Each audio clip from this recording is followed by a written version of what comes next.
Hello, this is Reverend Chris Taylor again with part 2 of chapter 1 of The House at Pooh Corner, in which a house is built for Eeyore.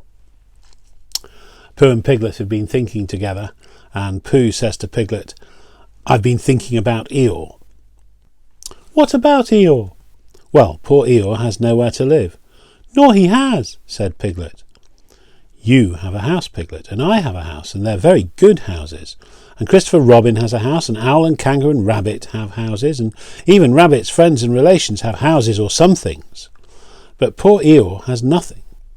So what I've been thinking is, let's build him a house." "That," said Piglet, "is a grand idea. Where shall we build it?" "We'll build it here," said Pooh, "just by this wood, out of the wind, because this is where I thought of it. And we'll call this Pooh Corner, and we will build an Eeyore house with sticks at Pooh Corner for Eeyore." "There was a heap of sticks on the other side of the wood," said Piglet. "I saw them, lots and lots, all piled up." "Thank you, Piglet," said Pooh. "What you've just said will be a great help to us. And because of it, I could call this place Pooh and Piglet Corner, if Pooh Corner didn't sound better and more like a corner. Come along." So they got down off the gate and went round to the other side of the wood to fetch the sticks. There they are, getting down off the gate. You see Piglet? He must be struggling there a bit. Christopher Robin had spent the morning indoors going to Africa and back, and he just got off the boat and was wondering what it was like outside, when who should come knocking at the door but Eeyore. "Hello, Eeyore," said Christopher Robin as he opened the door and came out. "How are you?" "I'm snowing still," said Eeyore gloomily. "So it is." "I'm freezing." "Is it?" "Yes," said Eeyore. "However," he said, brightening up a little, "we haven't had an earthquake lately." "What's the matter, Eeyore?" "Nothing, Christopher Robin. Nothing important. I suppose you haven't seen a house or what-not anywhere about?" "What sort of house?" "Just a house." "Who lives there?" "I do. At least, I thought I did. But I suppose I don't. After all, we can't all have houses." "But Eeyore, I didn't know. I always thought." "I don't know how it is, Christopher Robin. But with all this snow and one thing and another, not to mention icicles and such like, it isn't so hot in my field. It isn't so hot in my field about 3 o'clock in the morning as some people think it is. It isn't close, if you know what I mean. Not so as to be uncomfortable.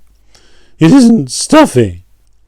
In fact, Christopher Robin," he went on in a loud whisper, "quite between ourselves, and don't tell anybody, it's cold." "Oh, Eeyore." "And I said to myself, the others will be sorry if I'm getting myself all cold. They haven't got brains, any of them, only grey fluff that's blown into their heads by mistake, and they don't think. But if it goes on snowing for another 6 weeks or so, one of them will begin to say to himself, Eeyore can't be so very much too hot, about 3 o'clock in the morning, and then it will get about, and then they'll be sorry."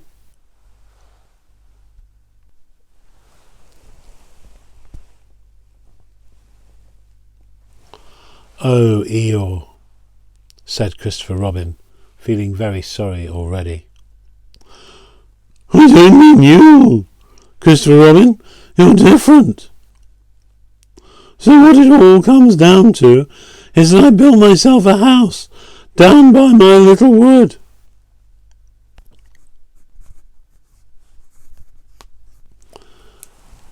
"Did you really?" said Christopher Robin. "How exciting."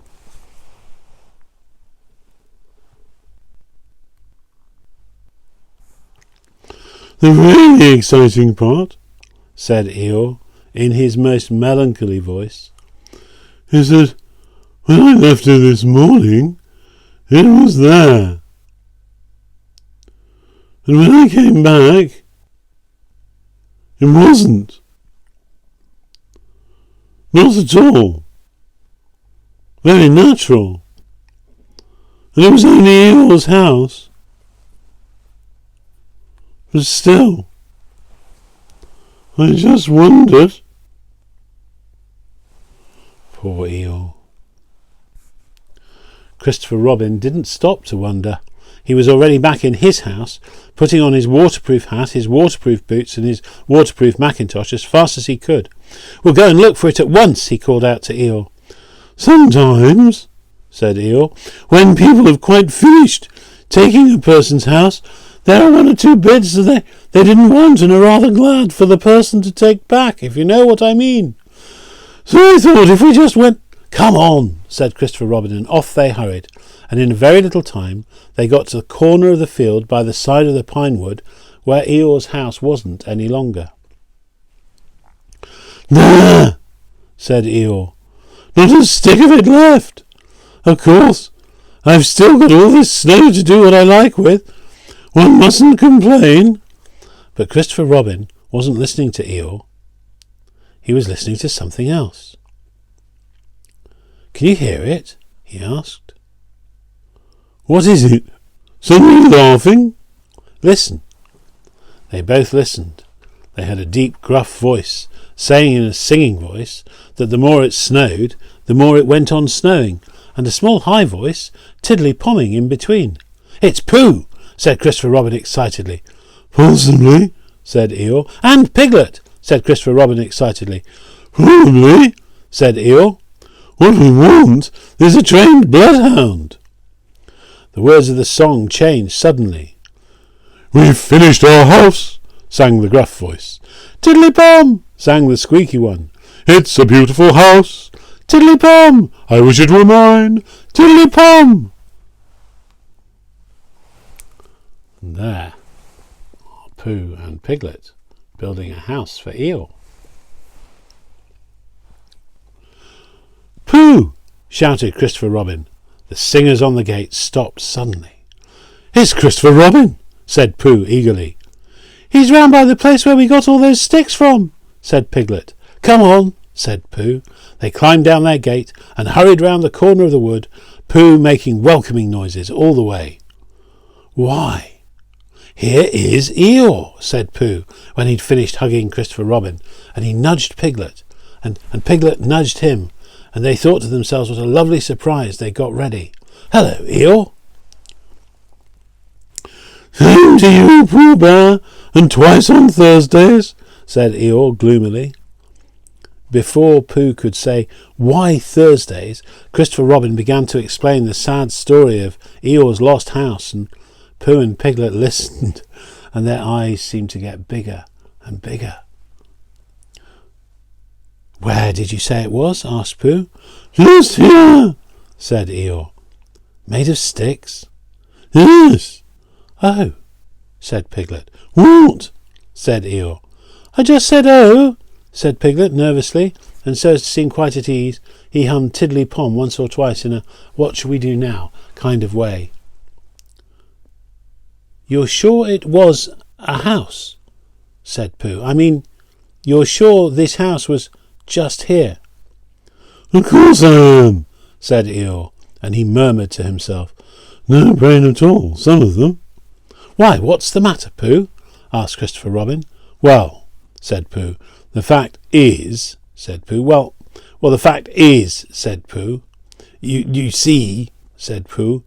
It's like this," said Pooh, and something seemed to tell him that he wasn't explaining very well, and he nudged Piglet again. "It's like this," said Piglet quickly. "Only warmer," he added after deep thought. "What's warmer?" "The other side of the wood where Eeyore's house is." "My house?" said Eeyore. "My house was here." "No," said Piglet firmly. "The other side of the wood." "Because of being warmer," said Pooh. "But I ought to know." "Come and look," said Piglet simply, and he led the way.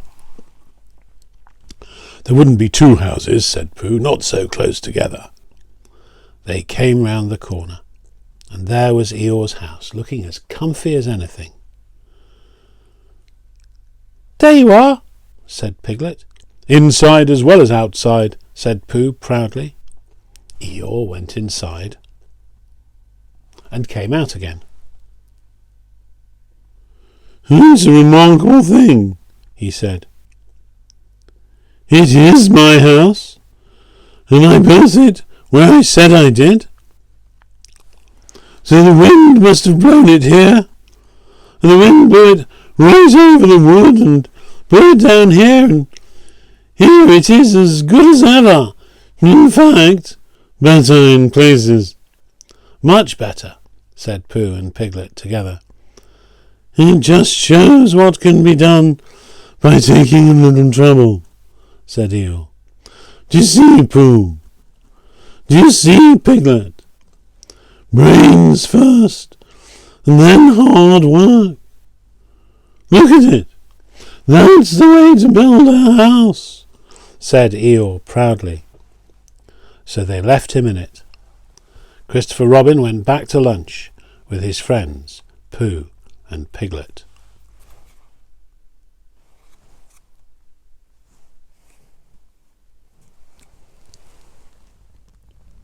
And there's Eeyore about to go into his house that blew over the wood, but we know it didn't, don't we?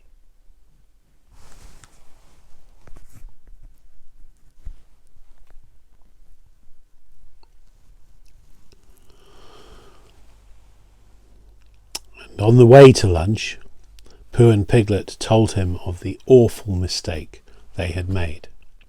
And when he'd finished laughing, they all sang the outdoor song for snowy weather the rest of the way home. Piglet, who was still not quite sure of his voice, putting in the tiddly-poms again. And I know it seems easy, said Piglet to himself, but it isn't everyone who could do it.